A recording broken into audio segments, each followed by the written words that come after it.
Hello everyone. मेरा नाम पार्थ गुप्ता है। मैंने इसी साल नीट यूजी 2021 दिया था और मेरा सिलेक्शन भी हुआ है। तो अब काउंसलिंग के टाइम की वजह से बहुत फ्री टाइम मिल रहा था, तो मैंने सोचा कि 11th और 12th के कुछ टॉपिक्स पे वीडियो बनाई जाए ताकि बच्चों को मदद हो जाए। तो आज केमिकल इक्विलिब्रियम पे वीडियो है, तो शुरू करते हैं। केमिकल इक्विलिब्रियम बहुत आसान सा टॉपिक है 11th का। काफ़ी लोगों को मुश्किल लगता है लेकिन आसान है, इसमें कुछ ऐसा मुश्किल नहीं है। सबसे पहले इसमें रेट ऑफ रिएक्शन की बात की जाती है। रेट ऑफ रिएक्शन मतलब है जो हम लैब में रिएक्शन करते हैं उसकी एक सर्टेन वेलोसिटी होती है कि वो किस टाइम में कंप्लीट होगा, उसके प्रोडक्ट्स प्रोडक्ट्स बनने की क्या पॉसिबिलिटी है, या फिर वो किस एक्सटेंट तक प्रोडक्ट बनाएगा, या फिर उसमें कितना रिएक्टेंट बच जाएगा, कितना रिएक्टेंट लगेगा प्रोडक्ट बनाने के लिए, और रिएक्टेंट और प्रोडक्ट की कॉन्सेंट्रेशन से इक्विलिब्रियम पे क्या फ़र्क पड़ेगा या नहीं पड़ेगा, और बाकी जो फिज़िकल कंडीशंस है जैसे टेम्परेचर, वॉल्यूम या फिर प्रेशर, उससे रिएक्शन पे क्या फ़र्क पड़ेगा। तो शुरू करते हैं। सबसे पहले रेट ऑफ रिएक्शन जो होता है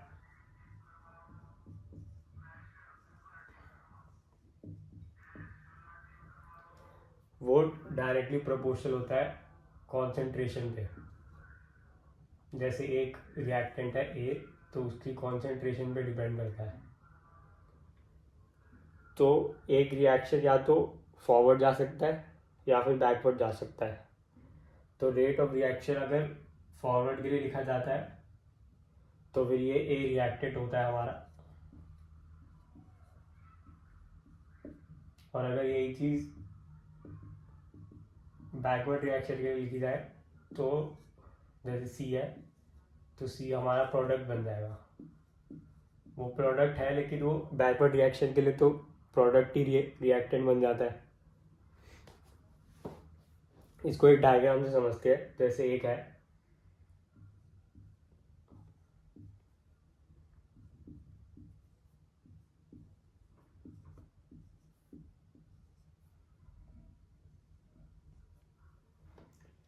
तो इसमें जो ये इसका कोविशेंट दिख रहा है, स्टोइचोमेट्रिक कोविशेंट रिएक्शन का, एक्स वाई और जेड, ये दोनों रिएक्टेंट है ए और बी, जो मिलके एक रिएक्शन में प्रोडक्ट सी बना रहे हैं।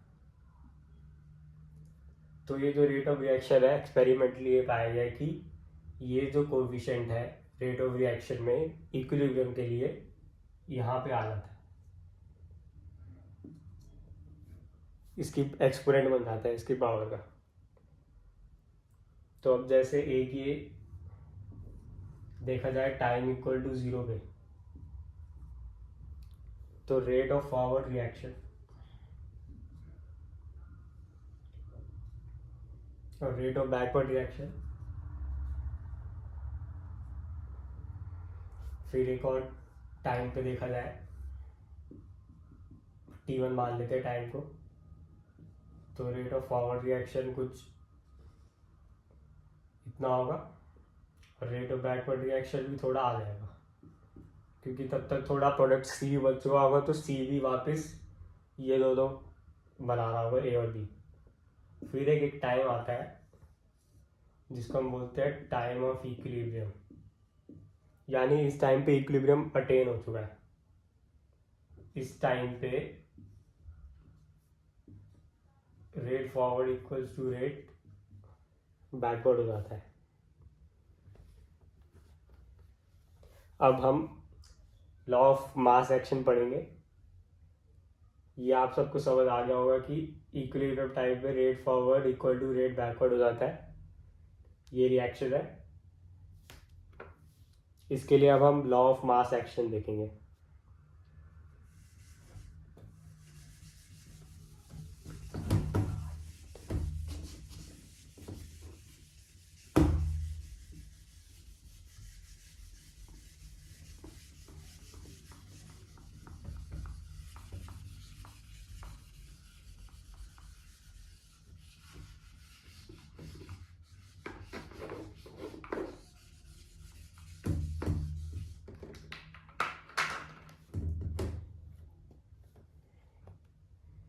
तो हमें पता लगा कि इक्विलिब्रियम पे जो रेट फॉरवर्ड होता है वो रेट बैकवर्ड के बराबर होता है। और हमने ये भी देखा था कि rate proportional to concentration of the reactant होता है।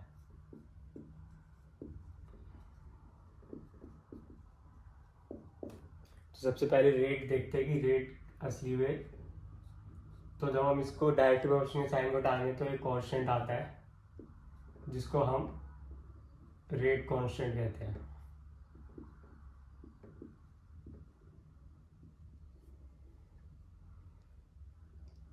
तो अब ये रेट कांस्टेंट आ गया। अब हम पूरा रेट लिख सकते हैं, रेट ऑफ फॉरवर्ड रिएक्शन, जो हमने रिएक्शन लिखी थी X A plus Y B Z C, इसके लिए लिख सकते हैं रेट ऑफ फॉरवर्ड रिएक्शन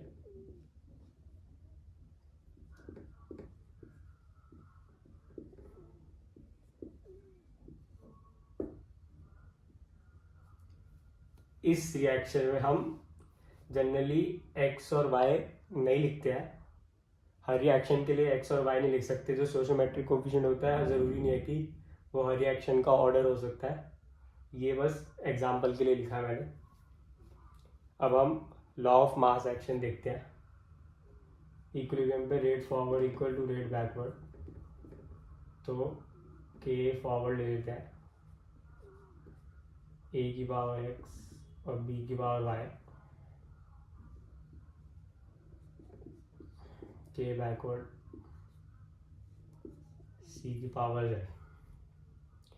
फिर हम एक कांस्टेंट आता है के फॉरवर्ड और के बैकवर्ड को अगर हम डिवाइड करते हैं तो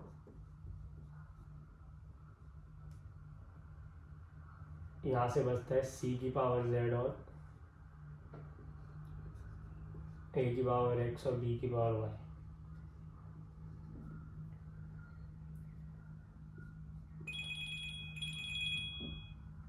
इन दोनों को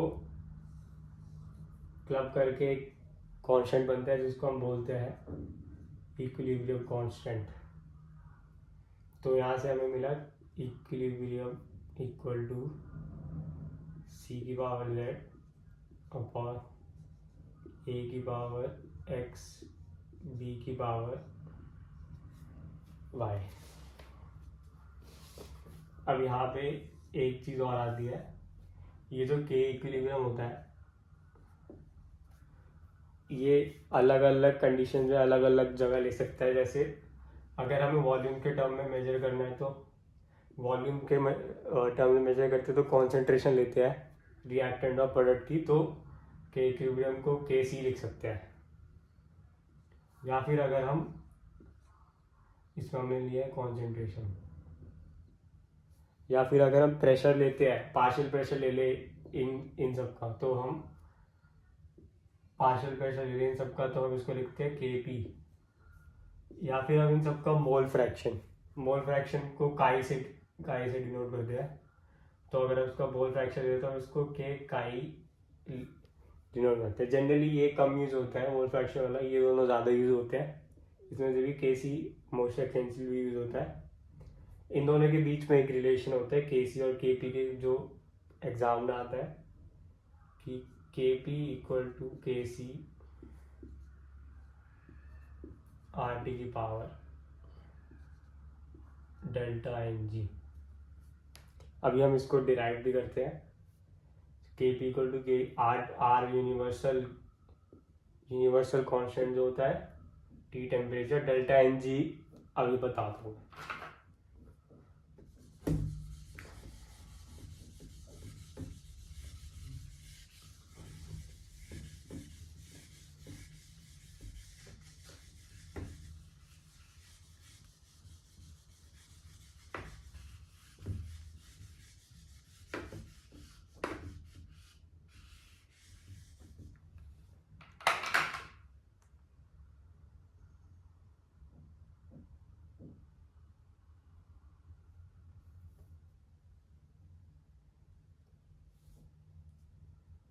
हाँ, तो के सी को हम कैसे लिख सकते हैं? पहले तो कॉन्सेंट्रेशन हम ऐसे लिखते हैं, हम मोलर कॉन्सेंट्रेशन जो हम लिखते होते हैं मोल्स अपॉन वॉल्यूम। तो हम पहले केसी का एक्सप्रेशन लिखते हैं उस रिएक्शन के लिए।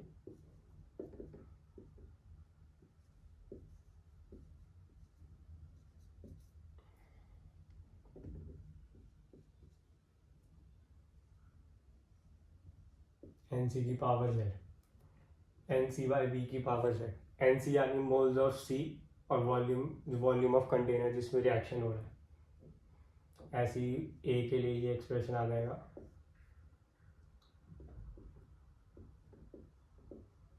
B के लिए ये हो जाएगा। ये केसी का एक्सप्रेशन हो गया। अब इसको थोड़ा सा सिंप्लीफाई करेंगे तो ऐसे बन जाएगा NC की पावर Z अपॉन NA की पावर X और NB की पावर Y। और वॉल्यूम के टर्म जो है उसको नीचे लिख देते हैं 1/V into Z minus X plus Y। क्योंकि वॉल्यूम नीचे चला जाएगा तो V की पावर Z नीचे आ जाएगा और ये दोनों ऊपर चले जाएंगे, तो ऊपर से हम नीचे ले आए तो माइनस ऐसे लिख देंगे और KP लिख देते हैं। अब KP को लिख सकते हैं, पार्शियल प्रेशर लेते हैं जब भी लेते हैं, पार्शियल प्रेशर लेते हैं इसमें जब भी लेते हैं तो पार्शियल प्रेशर इन सब का, पार्शियल प्रेशर ऑफ C ऊपर आएगा, पार्शियल प्रेशर ऑफ C की power Z, partial pressure of A की पावर X, B की पावर Y। पार्शियल प्रेशर का एक्सप्रेशन कैसे लिखेंगे? PV इक्वल्स टू nRT हमारी आइडियल गैस इक्वेशन होती है। लेट्स सपोज हमें C के लिए लिखना है तो पार्शियल प्रेशर ऑफ C ले लेंगे, वॉल्यूम ऑफ कंटेनर V है, N हम C के ले लेंगे और RT तो है ही, तो यहाँ से हम पार्शियल प्रेशर ऑफ C लिखेंगे, वो आएगा NC RT अपॉन V। हम इसको लिखते हैं यहाँ पे NC RT upon V,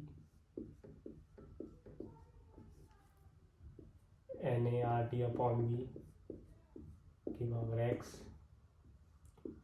NV RT upon V की पावर Y। ये हमने लिख दिया। अब हम इसको रीअरेंज करेंगे तो बहुत ही सिंपल से एक्सप्रेशन आ जाएगा, जो कि NC पावर Z NA की पावर X NV की पावर Y इंटू ऊपर आ जाएगा RT की power Z minus X plus Y और नीचे आ जाएगा V की power Z minus X plus Y। अब हम इक्वेशन 1 इसको ले लेते हैं और उसको इक्वेशन 2 ले लेते हैं। अब अगर हम इन दोनों इक्वेशन को कंपेयर करेंगे तो हमें ये वाला टर्म जो है दोनों में कॉमन मिलेगा और ये अलग RT वाला टर्म अलग मिलेगा। तो हम इसको ऐसे लिख सकते हैं, हम KP को KC से डिवाइड कर देते हैं तो हमारे पास एक्सप्रेशन आ जाता है KP/KC। तो हम KP/KC से डिवाइड करेंगे तो KP/KC हमारे पास आएगा RT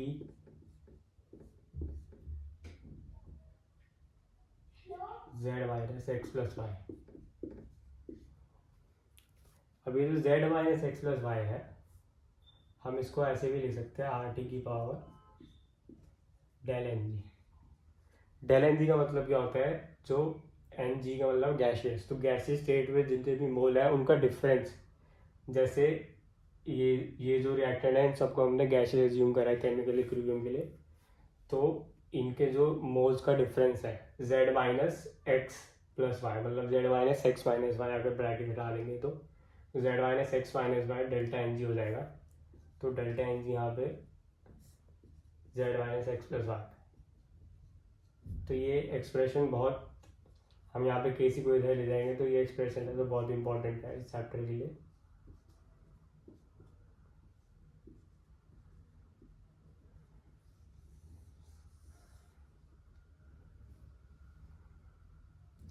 ये एक्सप्रेशन है।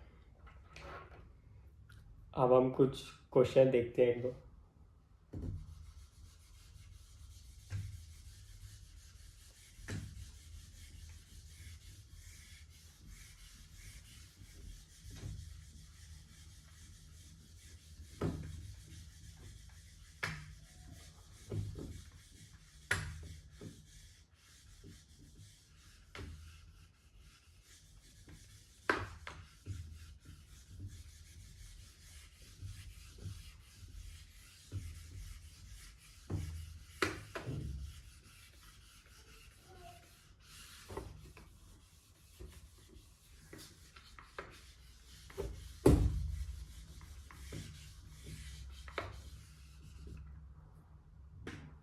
तो हम जैसे एक रिएक्शन लिखते हैं H2 + I2 is equilibrium with 2H है। तो हमें इसमें बताना है कि Kp या Kc में से किसकी वैल्यू ज़्यादा होगी। तो Kp है equal to Kc RT⁻ln g। अभी जो हमने एक्सप्रेशन डिराइव करा था, अब यहाँ पे ln g देखेंगे तो यहाँ पे 2 मोल दिख रहे हैं इसके, और इन दोनों का एक एक मोल है, तो 2 - 2 0 हो जाएगा। तो Kp equal to Kc RT⁻0 RT⁻0 वाला, तो Kp इक्वल टू Kc आ जाएगा। वैसे अगर हम इस डिकम्पोजिशन ऑफ अमोनिया वाली रिएक्शन देखेंगे,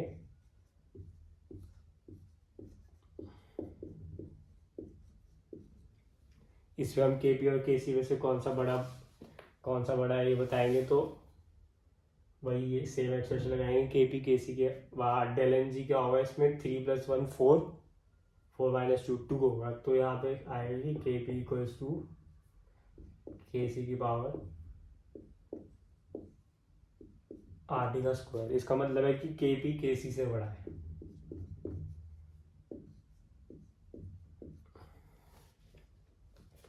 तो ऐसे ही क्वेश्चन होते हैं। अब हम एक कांस्टेंट एक और होता है इन रिएक्शन के लिए, जिसको हम डिसोसिएशन कांस्टेंट कहते हैं, जो कि न्यूमेरिकल सॉल्व करने के लिए आसान कर देता है हमें। तो हम डिसोसिएशन कांस्टेंट करते हैं।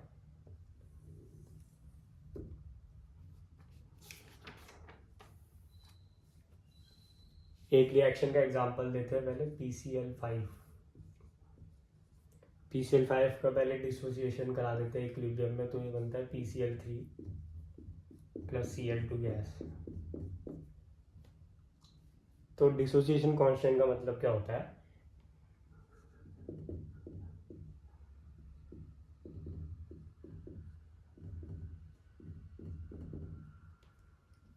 कि कितना हमारा रिएक्टेंट डिसोसिएट हुआ अपॉन हमने कितना डाला था, यानी कि कितना रिएक्टेंट खाया गया है अपॉन कितना हमने डाला था, मतलब कितना ख़त्म हुआ और उसके ऊपर कितना डाला गया।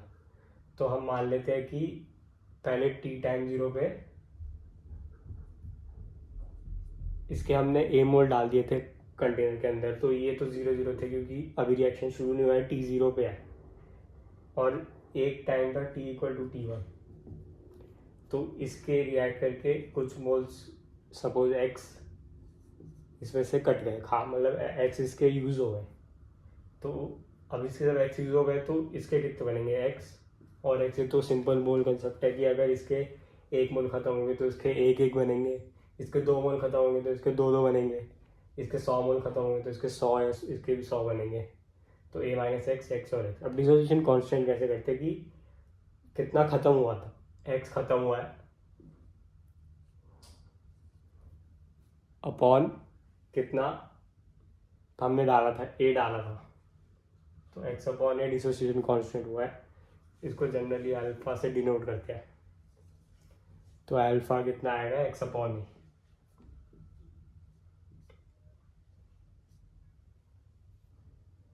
अब यहाँ से रीअरेंज करते हैं तो X कितना आ जाएगा, A अल्फा। तो इसको हम ऐसे लिख सकते हैं A - A alpha, A alpha और A अल्फा। तो ये डिसोसिएशन कांस्टेंट था।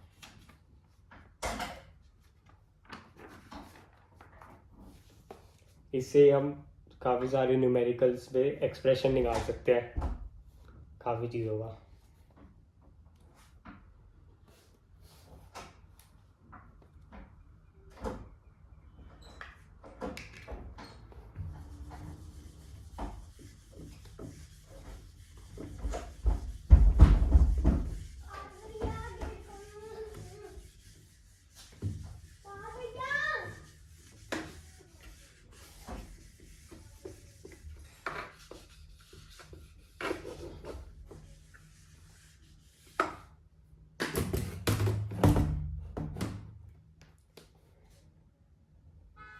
अब हम आगे बढ़ते हैं, एक और चीज़ शुरू करते हैं जो कि होता है रिएक्शन क्वेश्चन।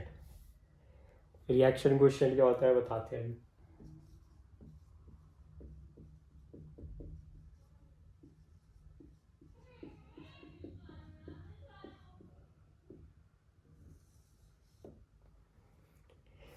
रिएक्शन क्वेश्चन कैसे होते हैं, सबसे पहले एक इक्वेशन लिखते हैं H2 + I2 = 2HI। तो रिएक्शन क्वेश्चन क्या होता है, वही सेम उसका एक्सप्रेशन जो होता है इक्विलिब्रियम कांस्टेंट की तरह होता है, लेकिन वो एक्सप्रेशन तब लिखा जाता है जब इक्विलिब्रियम अचीव नहीं होता। जैसे कि टाइम = 0 पे इसके जैसे हमने ए मोल डाले, इसके भी ए डाले, तो इसके बनेंगे 2a। लेकिन अगर हम इसके t1 पे देखेंगे तो इसके होंगे a-x, इसके भी a-x, इसके बन जाएंगे, टाइम 0 पे इसके 0 होंगे, इसके बन जाएंगे 2x।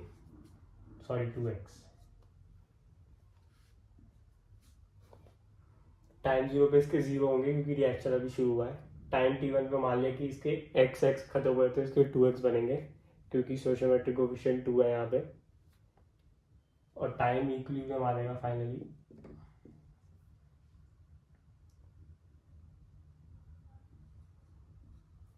इसमें से मान लेते y होंगे तो, और इसके 2y बनेंगे, ये इक्विलिब्रियम का टाइम है।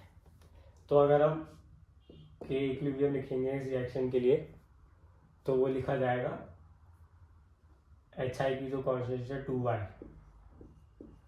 का square upon a - y into a - y, ये हम इक्विलिब्रियम के लिखेंगे। लेकिन अगर हम इस टाइम t1 के लिए ये सेम इक्वेशन लिखेंगे, टाइम t1 के लिए सेम इक्वेशन लिख दिया यहाँ पे, तो अब इसको लिखेंगे 2x का square upon a - x into a - x। तो इसी क्वेश्चन को के इक्विलिब्रियम की तरह यहाँ पे क्यों लगा देते हैं, जिसको हम बोलते हैं रिएक्शन क्वेश्चन।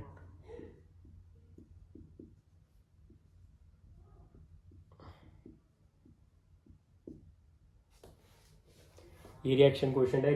ये क्वेश्चन हम किसी भी टाइम पे निकालेंगे तो हमें पता लग सकता है कि रिएक्शन इसके बाद फॉरवर्ड जाएगी या बैकवर्ड जाएगी, या फिर रिएक्शन इक्विलिब्रियम पे है। तो अगर रिएक्शन इक्विलिब्रियम पे है तो के सीधी बात है कि के इक्विलिब्रियम क्वेश्चन के बराबर हो जाएगा। लेकिन अगर क्वेश्चन जो है हमारा वो के इक्विलिब्रियम से बड़ा आता है, यानी अगर क्वेश्चन के इक्विलिब्रियम से बड़ा है तो मतलब इस एक्सप्रेशन लिखेंगे तो इसको जनरली कैसे लिख सकते हैं, प्रोडक्ट अपॉन रिएक्टेंट, ऐसे लिखते हैं कॉन्सेंट्रेशन इक्विलिब्रियम का जो एक्सप्रेशन होता है। तो अगर हम यहाँ लिखेंगे अगर Q = है तो मतलब प्रोडक्ट की जो कॉन्सेंट्रेशन है वो रिएक्टेंट से ज़्यादा है, तभी तो वो के इक्विलिब्रियम से ज़्यादा आएगा। इस चीज़ से ज़्यादा आएगा मतलब प्रोडक्ट ज़्यादा है, रिएक्टेंट कम है। तो इसका मतलब है कि इक्विलिब्रियम पे आने के लिए प्रोडक्ट खाया जाएगा और रिएक्टेंट बनेगा, तो दोनों इक्विलिब्रियम पे आ जाएंगे। तो इसका मतलब है रिएक्शन बैकवर्ड जाएगी। या फिर अगर हम देखेंगे कि Q अगर के इक्विलिब्रियम से कम है तो इसका मतलब है कि रिएक्टेंट ज़्यादा है और प्रोडक्ट कम है इक्विलिब्रियम कॉन्सेंट्रेशन से, तो इसका मतलब है रिएक्शन अभी और फॉरवर्ड जाएगी और प्रोडक्ट बनेगा। तो रिएक्शन यहाँ पे जाएगी बैकवर्ड और यहाँ पे जाएगी फॉरवर्ड।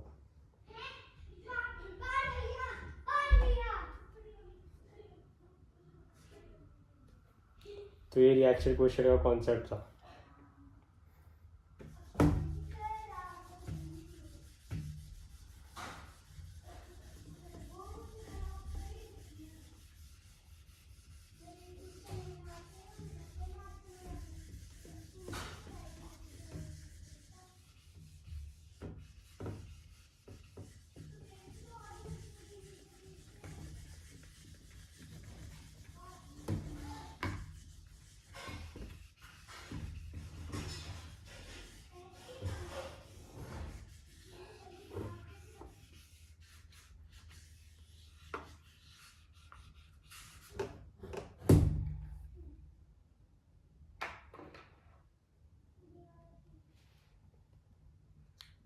अब इसको एक एग्जाम्पल से समझते हैं। जैसे H2 है और I2 है,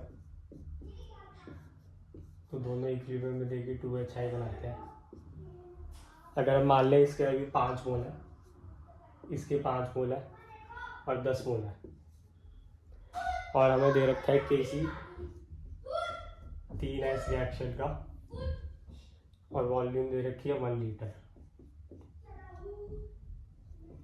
और वॉल्यूम 1 लीटर है तो इसका मतलब है सबकी कॉन्सेंट्रेशन कितनी होगी, 5.15, 5.15, 10/1, 10, 5 मोलर 5 मोलर 10 मोलर इनकी कॉन्सेंट्रेशन होगी।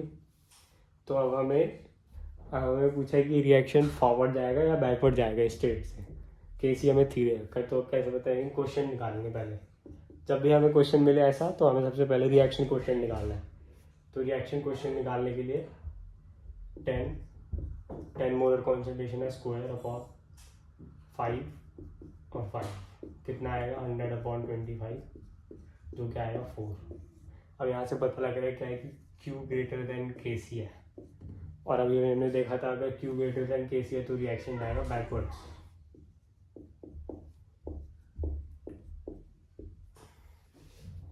तो क्वेश्चन के लिए रिएक्शन क्वेश्चन के ऊपर ऐसे क्वेश्चन आते हैं। एक क्वेश्चन और कर लेते हैं। अगर एक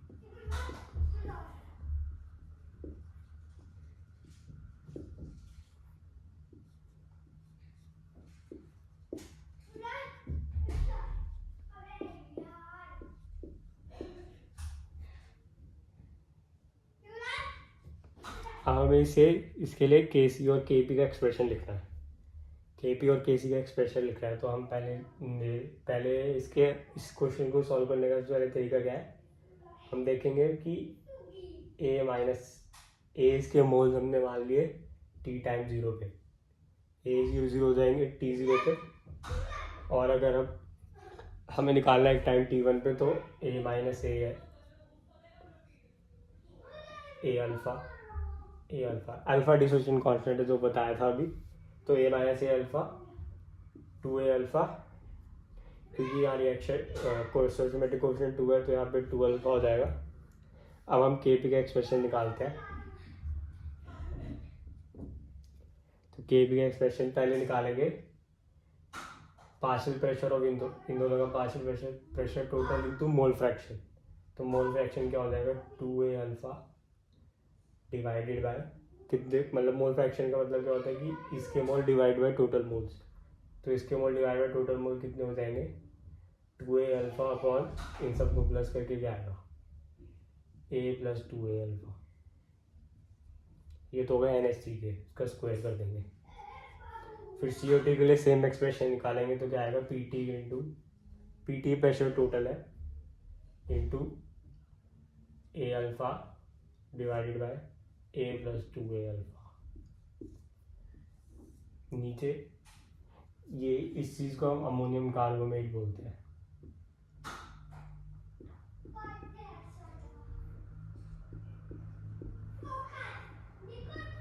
ये कंपाउंड का नाम है अमोनियम कार्बोनेट। आगे देखते हैं, इसके लिए लिखा जाएगा PT into A alpha divided by A + 2A alpha. तो ये रिएक्शन हमारा KP का आ गया। हम इसको अब सॉल्व करेंगे तो यहाँ से बड़ी आसानी से सॉल्व होके आ जाएगा PT³ अपॉन 4/27। ऐसे अगर हम KC का एक्सप्रेशन निकालेंगे, KC का एक्सप्रेशन दो तरीके से निकल सकता है, या तो KP = KC RT del NG लगा के KC निकल सकता है, सीधा भी निकल सकता है अगर हमें दे रखा हो कि वॉल्यूम V है और प्रेशर P टोटल दे रखा है। तो KC का एक्सप्रेशन निकालने के लिए 2A अल्फा अपॉन V का square, A alpha upon V divided by A alpha upon V। अब हम इसको सॉल्व करेंगे तो हमारा आएगा expression 4A alpha square upon V³। ये एक्सप्रेशन आएगा, और हम इन दोनों को कंफर्म भी कर सकते हैं। KP = KC RT की पावर del NG को एक्सप्रेशन को यूज करके ये दोनों चीज़ कंफर्म भी हो सकती है।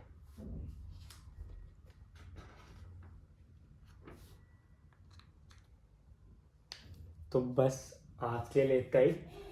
अगली क्लास में हम ली चैटलेट प्रिंसिपल से शुरू करेंगे। आज के लिए सिर्फ इतना ही। Thank you. Please like, share and comment on this video.